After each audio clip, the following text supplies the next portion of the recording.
To sell shoes on the Vestiaire Collective.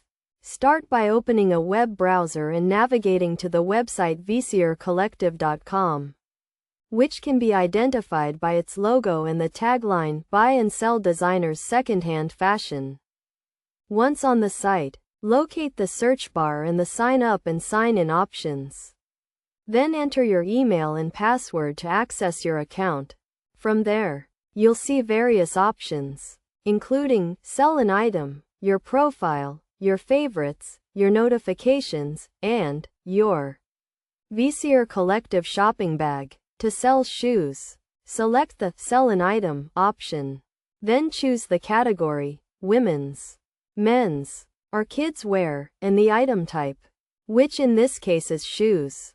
You'll have numerous options to narrow down the type of shoes you're selling, such as ankle boots, heels, or lace-ups. As the Vestiaire Collective focuses on high fashion, you'll need to enter the designer's name. If you need more information on the selling process, you can visit the How Selling Works section.